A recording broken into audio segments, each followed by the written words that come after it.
É ciência. É nutrição.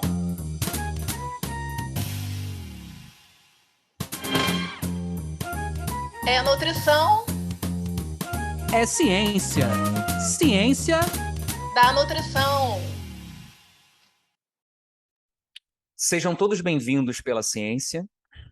Sejam todos bem-vindos pela nutrição.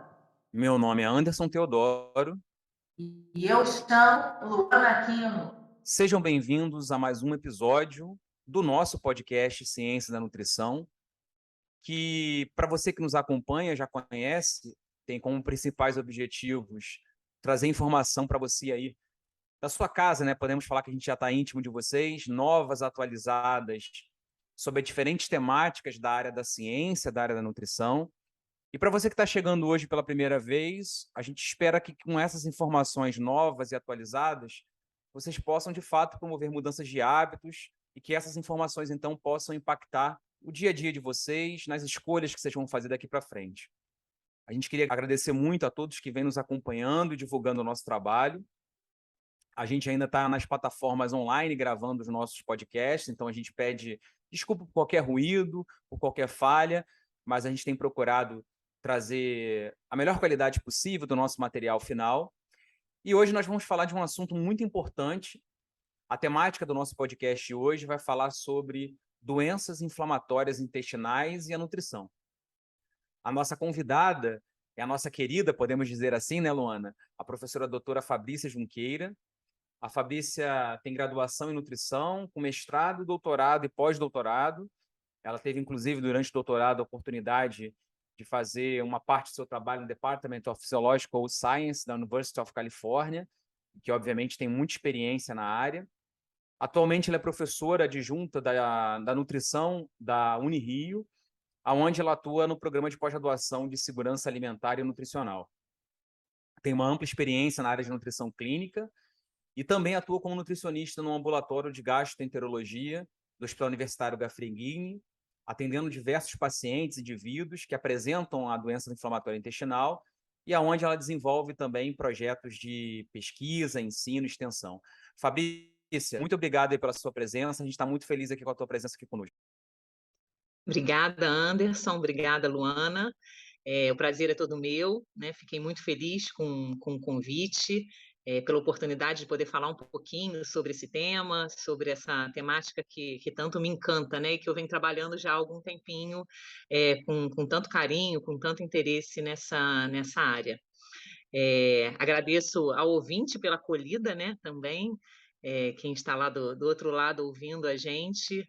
É uma honra poder falar um pouquinho aqui sobre aquilo que eu venho desenvolvendo na minha profissão, né, como professora, como nutricionista, na área de clínica. Fabrícia, no início do podcast, a gente gosta de conhecer um pouco o nosso convidado, a nossa convidada, aproximar o nosso ouvinte da convidada. Queria conhecer um pouquinho como é que você chega na área da nutrição, o que te cativou e como é que depois você desenrola para essa área da nutrição clínica. Essa é uma pergunta boa e eu gosto sempre de contar, né, essa minha história, essa minha trajetória. Acho que a primeira coisa que eu acabo me perguntando até quando recebi o convite para o podcast, né, quem é que vai estar lá do outro lado, quem é que vai estar me ouvindo, quem pode se interessar por essa história, pela minha história, né? Então, pode ser um profissional nutricionista já formado, algum colega da área de saúde, de uma maneira geral, algum estudante de nutrição, alguém que esteja interessado em fazer nutrição, e aí eu vou chegar lá o porquê que, né, eu estou fazendo esses comentários aqui. Algum indivíduo que tenha doença inflamatória intestinal ou algum familiar, né? Então, é bacana contar um pouquinho dessa história. Eu não quis fazer nutrição a minha vida inteira, né? Aquela coisa assim, nasci para ser nutricionista, a vida inteira desejei ser nutricionista. Não foi tão simples assim essa escolha, né? Então, na minha época, né, há 20, quase 30 anos, repensando aqui, a gente fazia vestibular ainda, né? E você, na época da inscrição do vestibular, você precisava escolher a carreira, né, a profissão que você queria seguir. E aí eu sempre por até influência do meu querido pai, eu pensava na administração de empresas, que ele fez administração de empresas, mas eu me via muito na área de saúde, alguma coisa da área de saúde, enfim, então uma coisa não tinha nada a ver com a outra, né? A área de saúde, mas medicina não, psicologia não, enfermagem também não, e tinha aquela coisa do alimento, do corpo, da estética. Eu falei, não, por que não nutrição, né? E aí eu lembro de eu perguntando para o meu pai, lá com os meus 16 para 17 anos, pai, o que você acha? O que eu devo fazer, nutrição ou administração de empresas? E aí meu pai falava, minha filha, engenharia de produção é o futuro. Eu falei, pai, eu já estou te dando 2 opções, não vem com a terceira opção para mim. E no final das contas eu não consegui me decidir. Né? Então, na época da inscrição da UF, eu me inscrevi para nutrição. Na época da inscrição da UERJ, do Fundão, eu me inscrevi para administração de empresas. E eu falei que, sabe de uma coisa? Vamos deixar para Deus resolver isso aí, vamos deixar, vou adiar o meu problema, vou fazer para as duas e depois eu vejo para o que eu vou acabar passando. E aí acabou que o problema veio de novo, porque eu acabei passando para a UF em nutrição no primeiro semestre e passei para a UERJ em administração no segundo semestre. E aí eu falei, bom, agora eu tenho que decidir novamente. Eu falei, não, vou adiar mais um pouco essa decisão. Eu vou começar a fazer nutrição e depois eu vejo o que eu faço. Então, adiei por mais 6 meses. Comecei a fazer nutrição e me apaixonei. Né? Então, o encontro com a nutrição acabou acontecendo enquanto eu fazia o primeiro semestre do curso de nutrição na Universidade Federal Fluminense, né? Que foi onde eu me formei. Eu cheguei a frequentar, fui 3 vezes, 3 dias para fazer administração, né? O curso de administração, e nunca mais aparecia. Eu falei, não, é a nutrição que eu quero, esse é o meu destino, né? Então, para os ouvintes, né, que estão na dúvida, que às vezes pensam não em fazer nutrição ou que se interessam pelo tema nutrição, né, eu acho que vai atrás do seu sonho, corra atrás e que vai acabar dando certo. E aí eu fiz o curso, né, e posso assim afirmar que eu aproveitei todas as oportunidades que apareceram ali na minha frente ao longo lá dos meus 4 anos e meio de graduação.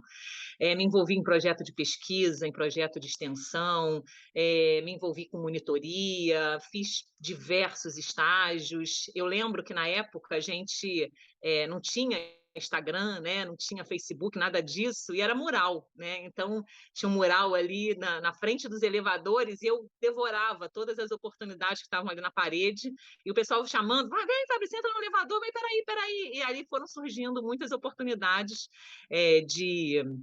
de estágio, né, de momentos assim para eu vivenciar mesmo a área da nutrição, em especial a nutrição clínica, que sempre foi o meu desejo, né?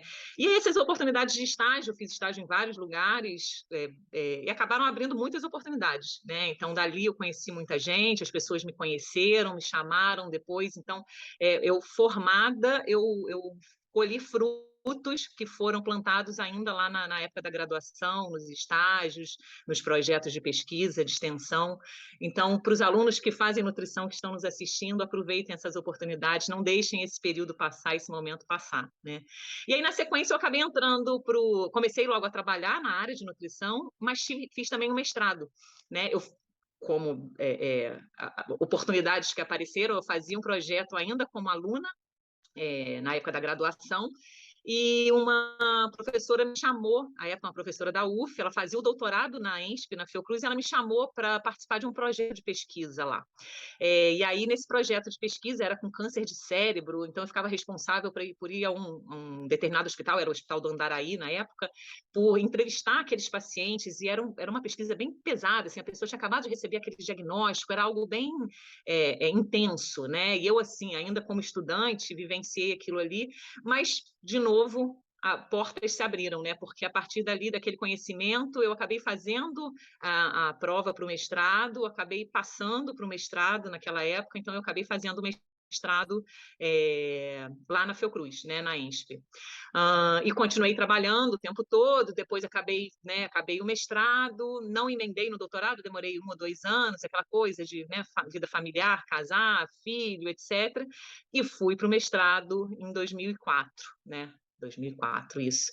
Né? Então, de novo, em 2004, até anteontem, uma aluna da graduação me perguntando lá no estágio, lá no Gafré, professora, como é que funciona essa coisa de mestrado e tudo? Eu falei, olha, corre atrás agora, né? Enquanto você está na graduação, se envolva num grupo de pesquisa, participe ativamente, daí saem as oportunidades, né? Você pode se encontrar, ter um tema que te interesse.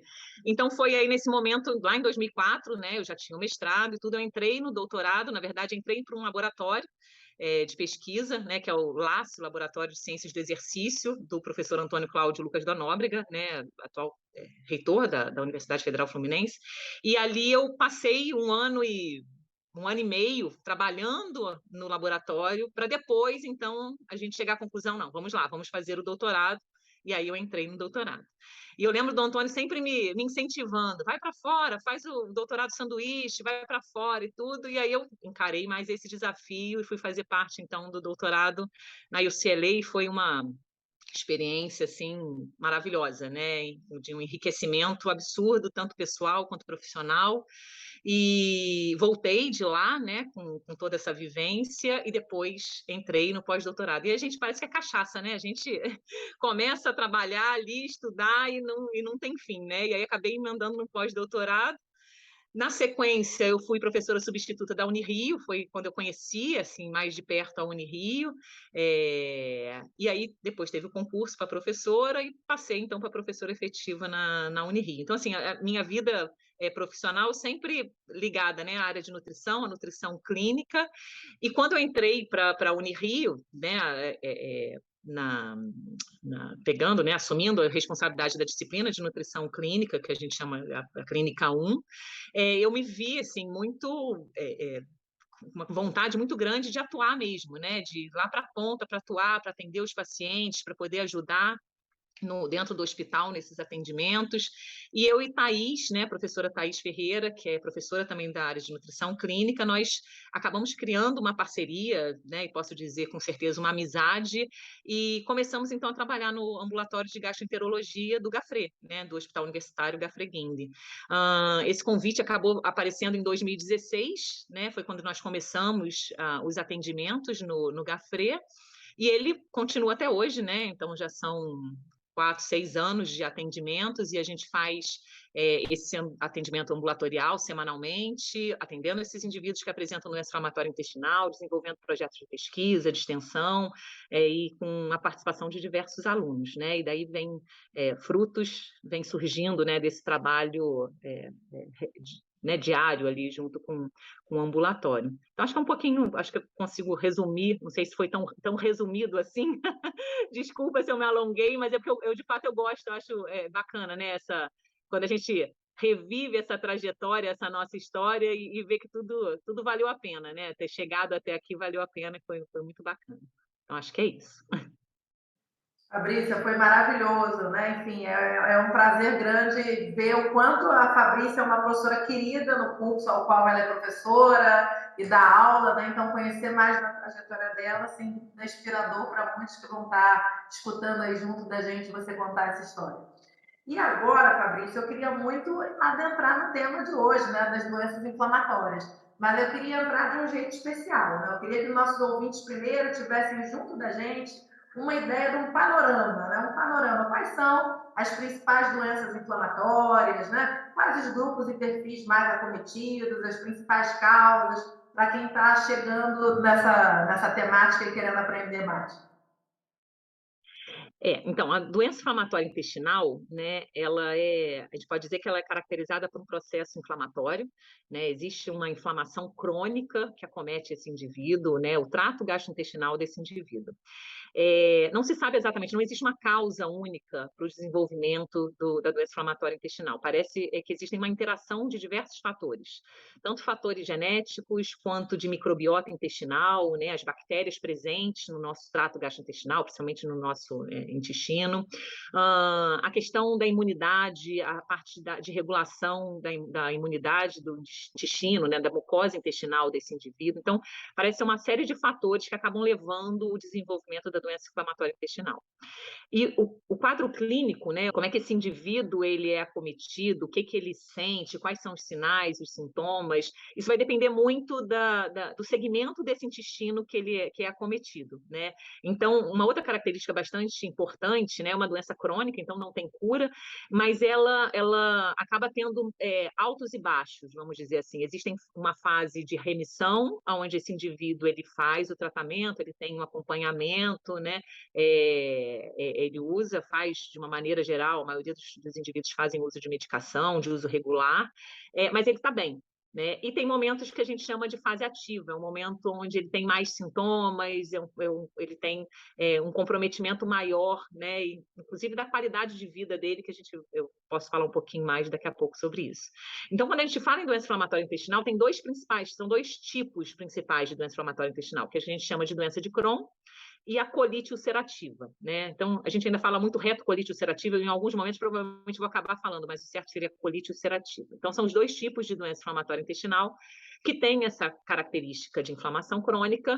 Eles têm semelhanças, as duas doenças, mas também semelhanças como um comprometimento, né, da região do intestino, tem a questão do acometimento intestinal, né, de sinais e sintomas, um quadro de diarreia, de desconforto abdominal, mas também tem algumas características específicas que determinam, que identificam o indivíduo, né, dão um diagnóstico do indivíduo como Crohn ou como retocolite ulcerativa.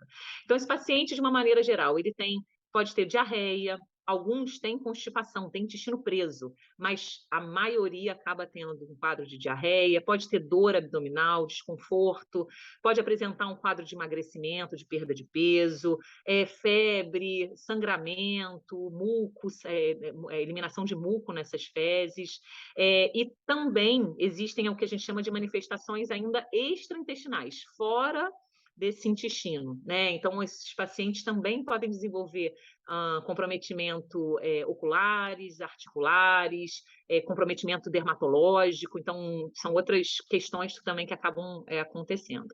Uma coisa interessante, quando a gente começou a atender lá no Gafré, eu e Thaís, a gente tinha certeza que a gente ia encontrar indivíduos desnutridos, né? Então, seriam indivíduos desnutridos o nosso foco, o nosso perfil, né, de pacientes atendidos. E, na verdade, existem esses pacientes desnutridos, principalmente aqueles pacientes que estão internados ou aqueles pacientes que estão numa fase mais grave da doença, mas o que a gente acaba encontrando, e aí os trabalhos que a gente vem desenvolvendo de mestrado, de trabalho de conclusão de curso, a gente vem repetindo, né, esses achados, e a literatura mostra isso para a gente também, é o excesso de peso.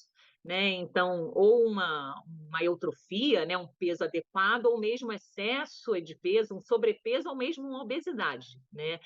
Tem sido bem mais encontrado do que a desnutrição que a gente inicialmente achou que fosse encontrar.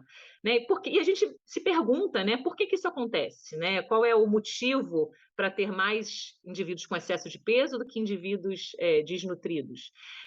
Primeiro tem a questão da própria transição nutricional, né, da população brasileira, né? A gente tem a questão da volta à fome, mas o excesso de peso é uma característica marcante atualmente da população brasileira.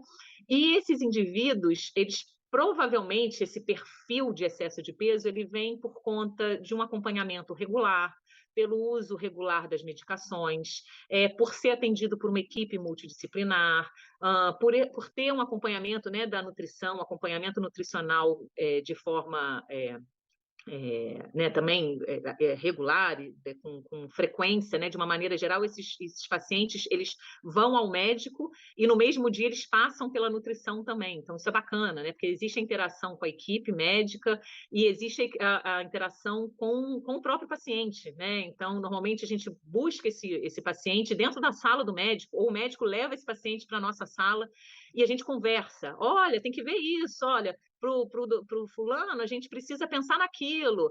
Já conversei um pouquinho com ele, dá um puxão de orelha na alimentação, e aí a gente, né, interage muito bem com a equipe de uma maneira geral.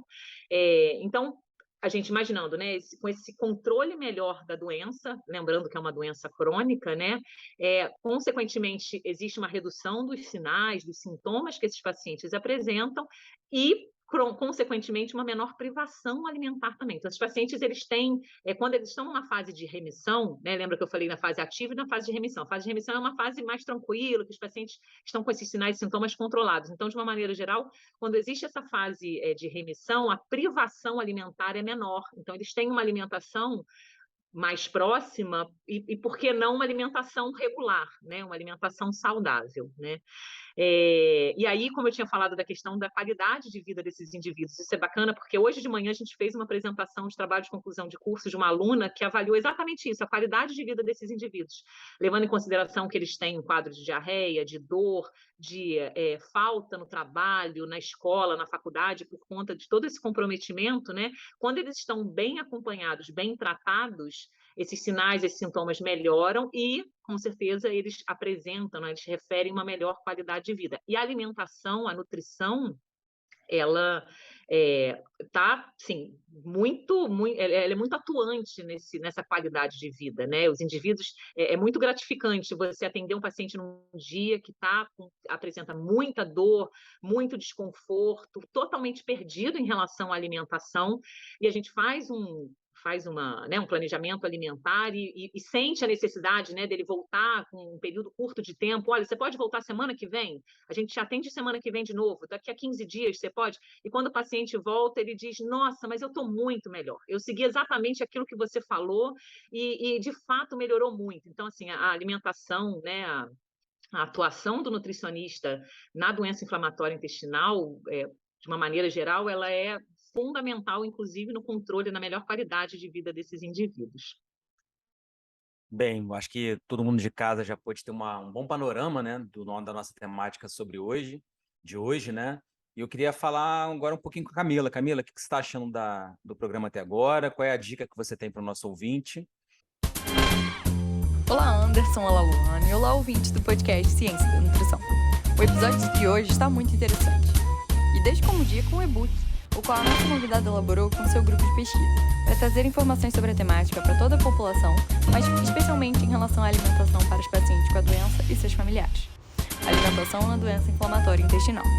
Para conferir, basta acessar o nosso site www.cienciadanutrição.com.br, tudo junto e sem acento, e assim você confere dicas desse episódio e de episódios anteriores. Não deixe de conferir. Obrigado, Camila. Fabrícia, eu queria então agora explorar um pouco esse lado que você começou a falar um pouco da nutrição, né, dentro das doenças inflamatórias intestinais, mas sobre dois aspectos. Você falou que existe uma determinante genética que é muito importante, né, de fato, na ocorrência dessa doença crônica, mas eu queria que você trouxesse assim, um panorama no primeiro lado, né, e algumas dicas para quem está em casa daquilo que, de repente, deve ser evitado para não contribuir para esse desenvolvimento, já que, de repente, você já tem uma predisposição para que você tenha essa doença inflamatória intestinal. E, do outro lado, agora, o que vocês, de uma maneira ampla, né? Obviamente que o tratamento acaba sendo individualizado, mas quais seriam as recomendações gerais que vocês têm trabalhado naqueles pacientes que estão na fase ativa, digamos assim, da doença inflamatória intestinal? Quando a gente fala desse paciente, né, com doença inflamatória intestinal, a gente não tem, né, eu costumo dizer, inclusive quando a gente dá aula, não existe uma receita de bolo, né? Isso é muito bacana, porque é totalmente individualizado. E eu costumo dizer isso para o paciente, quando ele chega, às vezes, com uma fase ativa da doença, com muito comprometimento, né, todas essas questões que eu falei agora há pouco, de sinais e sintomas, e ele vem muito desesperado e a gente, de fato, faz uma alimentação bastante bem restrita, né? E aí normalmente eles perguntam, mas doutora, eu nunca mais vou poder comer isso? Mas eu nunca mais vou poder ingerir aquilo? E a gente fala, olha, calma. A gente está falando de uma doença crônica em diferentes momentos, né? Então, existe de fato a fase ativa, que essa restrição ela é mais necessária, mas a gente espera que no momento de remissão você volte a se alimentar com uma alimentação saudável, balanceada, como a gente esperaria que a população, né, tivesse de uma maneira geral. E a gente ainda avança, né, um pouco mais e fala, olha, o que às vezes você aceita bem, um outro indivíduo não aceita bem. O que às vezes hoje você aceita bem, num outro momento pode ser que você não aceite, vice-versa. Então, por isso a necessidade de conversar, né, de entender, e a gente fala muito também dentro dessa individualidade, né? A gente tenta fazer com que esse paciente, esse indivíduo, ele entenda os seus sinais e os seus sintomas, né? Ele comece a perceber quando ele ingere um determinado alimento, o que acontece? Quando ele ingere, e aí um alimento que é muito característico do paciente com doença inflamatória intestinal, que eu vou dizer aqui, por exemplo, o leite, né? Então, o paciente com doença inflamatória intestinal tem muito problema em relação à lactose. São todos? Não, não são todos pacientes. Em todo momento da vida? Também não. Tem gente que sim, desde o começo, e não pode pensar em leite, parece que começa a passar mal. Mas tem outros, né? Claro, estou exagerando, mas tem outros pacientes que não, num determinado momento, não conseguem tolerar o leite. E aí, quando a gente vê que ele está numa fase de bom controle, está bem, vamos experimentar? Experimenta uma quantidade pequena, dentro, às vezes, de uma alimentação saudável, balanceada, dentro de uma alimentação sem nenhuma outra inserção, né, sem adicionar nenhum outro alimento de que seja diferente, vamos ver como é que você reage, e aí que ele consiga também fazer esse, entre aspas, assim, esse diagnóstico. Puxa, ingeri e não senti nada. Puxa, ingeri e não me senti bem.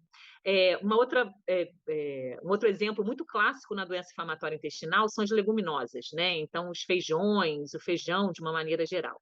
E tem paciente que diz, não como feijão, detesto feijão, não quero comer feijão. Tá, tudo bem, eu não vou obrigar esse paciente a comer feijão. Mas tem outro paciente que diz assim, nossa, eu adoro feijão, mas eu morro de medo de comer feijão, porque quando eu comia feijão, eu passava muito mal. Mas agora ele está numa fase diferente, ele está numa fase, às vezes, de remissão, está com bom controle, a medicação está sendo feita de maneira adequada. Então, vamos fazer o seguinte, vamos experimentar. Você vai deixar o feijão de remolho, você vai experimentar o caldo do feijão, claro, sem carnes, sem embutidos, nada disso, um tempero, né, o mais natural possível, e você vai experimentar o caldo do feijão, e você vai contar para a gente, né? Às vezes, o paciente volta, só mora muito longe, tem uma condição financeira mais complicada ou de deslocamento mais complicado, e a gente ensina esse paciente como é que ele vai fazer essa evolução em casa. Então, você vai começar com feijão, caldo de feijão, e vai passar uma semana consumindo esse caldo de feijão, sem tentar incluir nenhum outro alimento diferente.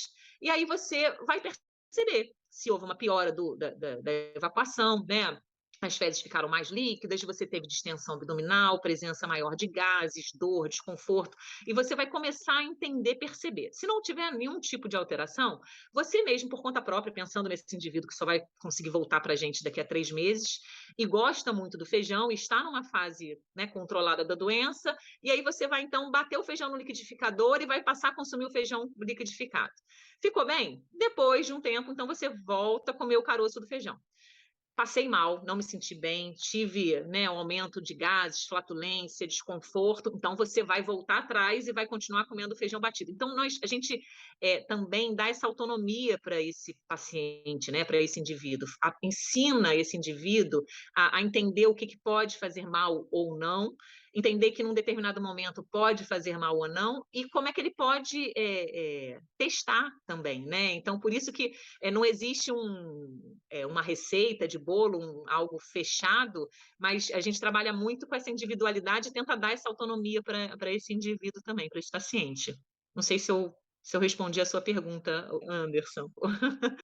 Fabrícia, foi ótimo, assim, realmente é fundamental esse olhar da prática clínica que você traz, né? Enfim, isso é encantador, né? Ver a propriedade com que você fala disso, o que me leva para a próxima pergunta. Eu queria muito que você partilhasse com a gente, Fabrícia, um pouco da tua prática mesmo do ambulatório de gastro do Hospital Universitário de Aferrim, do HUGG, né? Especialmente considerando que a gente tem um orgulho danado aqui de ser um podcast que leva ciência no nome, né? Então a gente quer muito saber, assim, o que vocês estão desenvolvendo de pesquisas lá, o que vocês pretendem desenvolver no futuro, ou então o que você andou lendo aí de pesquisas, artigos na área que você acha que é quente e gostaria de compartilhar com a gente. A gente, né, acho que consegue, isso é muito bacana, porque a gente consegue juntar esse atendimento ambulatorial, né, prestar esse serviço à sociedade, fazer com que, né, a gente consiga levar informação, qualidade de vida, melhorar a qualidade de vida desses indivíduos, fazer o acompanhamento nutricional de maneira adequada para esses pacientes, melhorando, então, o prognóstico deles, né, o acompanhamento da doença, e também fazer a coleta de dados, né, pensando na questão da pesquisa. Hoje, nós temos, já teve uma aluna pelo PPG-SAM, né, de mestrado, que defendeu a sua dissertação. Tem uma segunda aluna desenvolvendo o seu trabalho, né? Então, a gente, no primeiro momento, nessa primeira aluna, a gente trabalhou com a questão da sarcopenia, a identificação de sarcopenia nesses pacientes. Esse segundo trabalho, a gente está fazendo um levantamento para entender mais desse perfil nutricional, né? Então, dos indivíduos que são atendidos ali no ambulatório, né? E aí que eu trago essa questão mais do sobrepeso, da obesidade, né? Que a gente vem observando. Além dos trabalhos de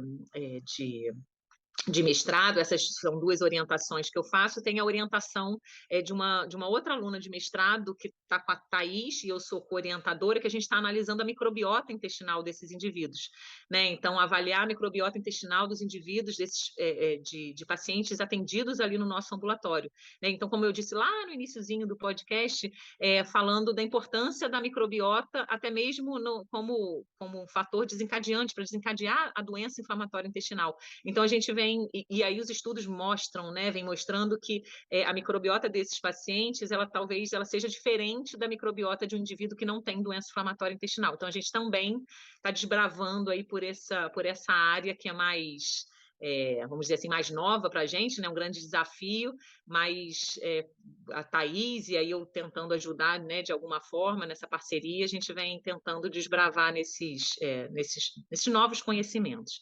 E aí, esses são os nossos alunos atualmente de mestrado.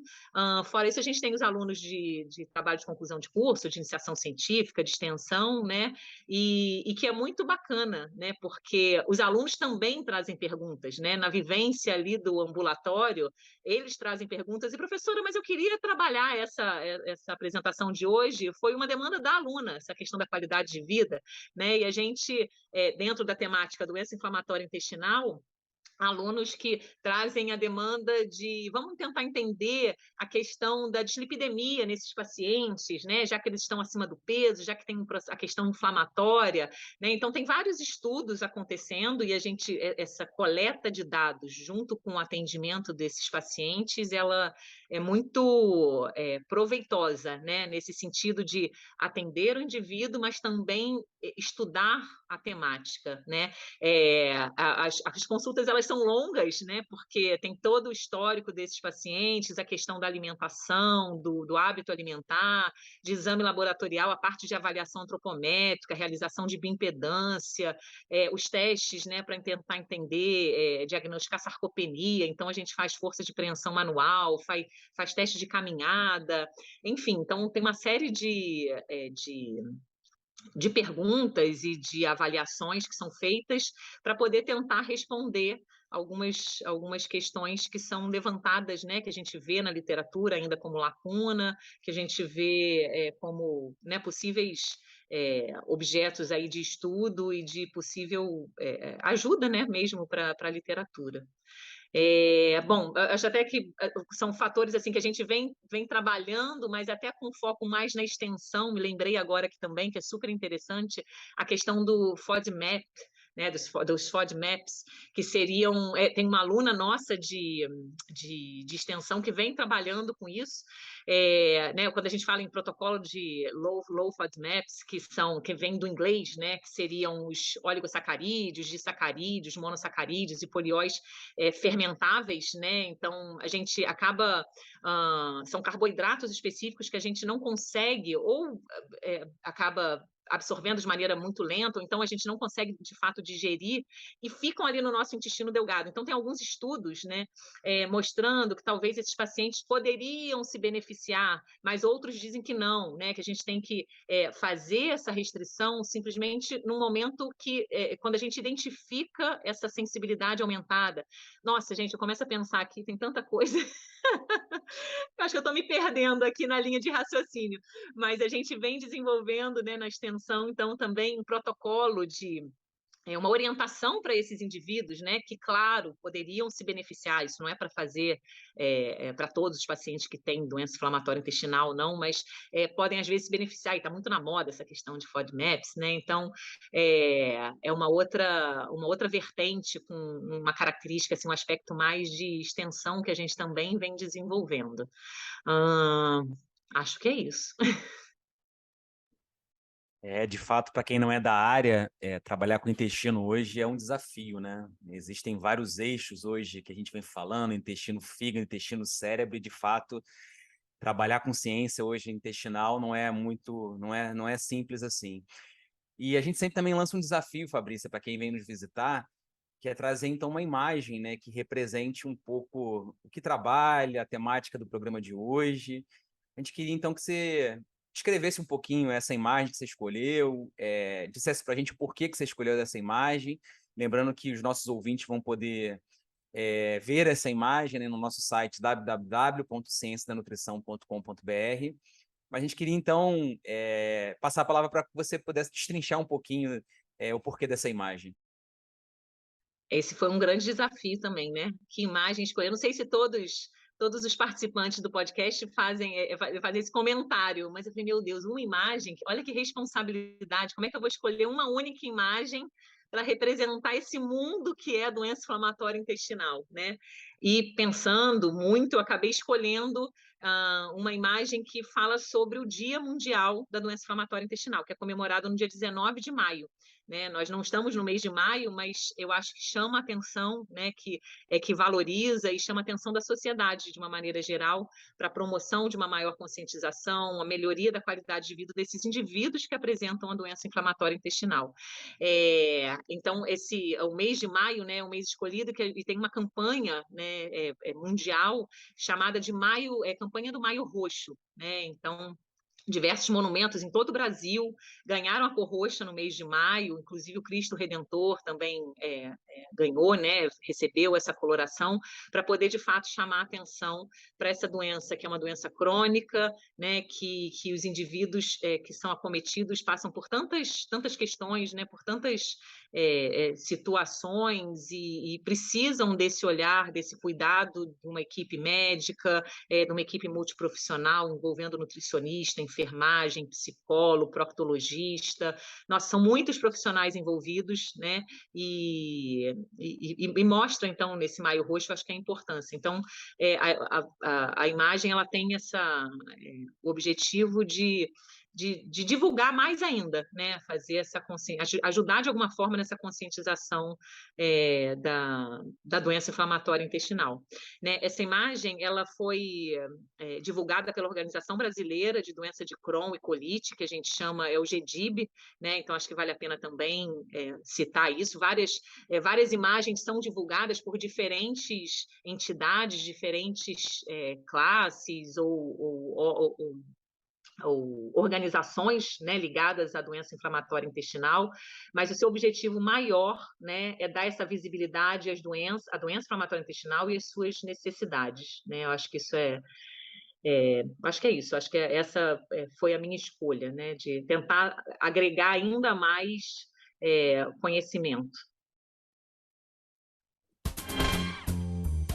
Luana, lá vem essa musiquinha dizendo que a gente tem que parar com o nosso programa hoje. Uma pena, hein? Anderson, uma pena. Fabrícia sempre maravilhosa, com conhecimento extra e uma simpatia ao passar que poucos têm. Fabrícia, querida, muito obrigada mais uma vez. E agora eu queria chamar a Bianca para que ela relembrasse para os nossos ouvintes. Bianca, onde que eles podem encontrar e escutar outros episódios, trocar com a gente pelas redes sociais? Olá pessoal, aqui é a Bianca. Estou passando para avisar que as nossas redes sociais estão a literalmente um clique de você. Para nos encontrar no Facebook e Instagram, basta pesquisar por @podcast Ciência da Nutrição. E você também pode acessar o nosso site através de cienciadanutrição.com.br, onde lá você vai encontrar mais informações sobre esse episódio e os anteriores. Obrigada, querida!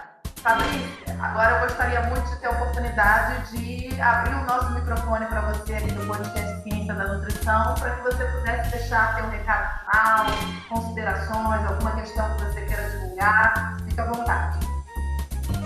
Obrigada.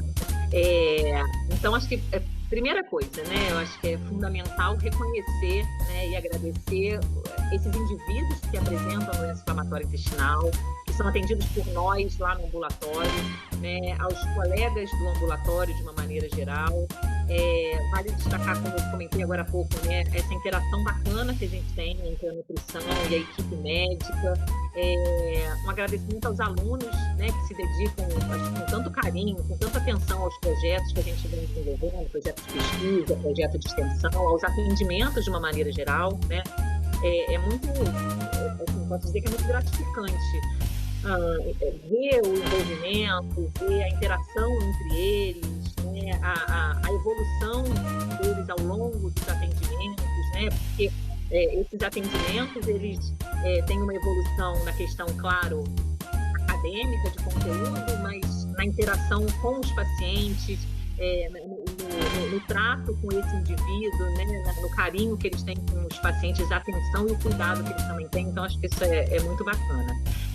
Não posso deixar, né, de falar um agradecimento especial pela parceria, pela amizade com a professora Thaís Ferreira, né, ao longo desse período, dessa jornada no Rio. Né, acho que a gente vem se complementando e se ajudando e trabalhando em conjunto, então isso é muito bacana. Queria falar um pouquinho aqui também sobre a AdRio, né? A AdRio é uma associação de pessoas que têm doença inflamatória intestinal do estado do Rio de Janeiro. Nós conhecemos a AdRio lá pelo ambulatório, né, de gastro, e com a pandemia, na época da pandemia e fechamento de ambulatório, não podia atender, como é que a gente vai fazer para continuar tendo contato, né, o vínculo com esses pacientes, os indivíduos que apresentam doença inflamatória intestinal, e nós fizemos uma parceria com eles na época, lá em 2020, e de sempre, todas as quintas-feiras, fazer uma postagem no Instagram, né, nas redes sociais do Instagram e Facebook da AdRio. Né? Então, toda quinta-feira a gente tem o Quintas da Nutrição, onde os alunos de iniciação científica, de extensão, o nosso grupo de doença inflamatória intestinal, a gente desenvolve sempre uma temática, um tema relacionado à doença inflamatória intestinal e nutrição, e a gente posta, então, algum tema, algum assunto que seja do interesse dessa população, dos familiares, né? Então, para quem quiser acessar, para quem quiser fazer, começar a seguir, né? @AdRio, ADI, né? Rio. Então, é uma boa oportunidade aí para ter informações de uma maneira geral sobre doença inflamatória intestinal, mas também na quinta-feira, às quintas-feiras, sobre a nutrição na doença inflamatória intestinal. Uma outra coisa que eu queria relembrar aqui, que nós desenvolvemos também, foi publicado no iníciozinho de 2020, uma cartilha para indivíduos que têm doença inflamatória intestinal. Essa cartilha está disponível no site da Escola de Nutrição, né, da Unirio, dentro da aba do NIDEM. Então, se a pessoa, né, quem tiver interesse, a gente também já fez essa divulgação lá na AdRio, mas na aba NIDEM, dentro do site da Escola de Nutrição, tem um material educativo, o material produzido, alguma coisa desse tipo, que tem lá a nossa cartilha, que traz muita informação bacana também para os pacientes e para os familiares.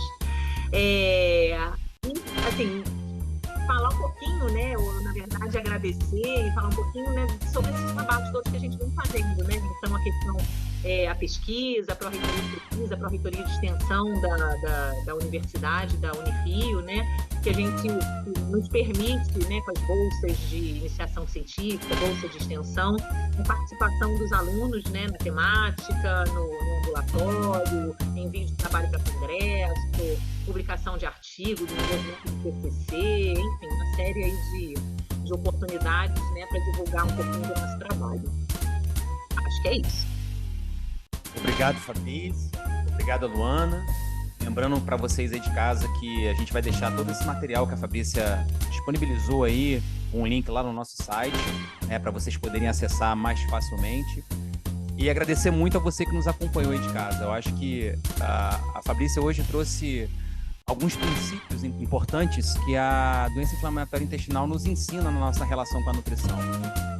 Tenho certeza que aí você aí de casa, assim como acontece com as doenças inflamatórias intestinais, às vezes na sua relação com a nutrição você tem uma fase mais ativa, às vezes você está numa fase de remissão, mas para que essa relação de fato aconteça de maneira integral e que você possa melhorar nessa sua relação com a alimentação, acho que a Fabrícia apontou alguns caminhos aqui para a gente. A primeira delas é que a gente nunca vai estar sozinho. como acontece com as doenças inflamatórias, que existe uma equipe multiprofissional. Você vai precisar de ajuda de várias pessoas e nós estamos aqui para ajudar você. Não esqueça sempre disso.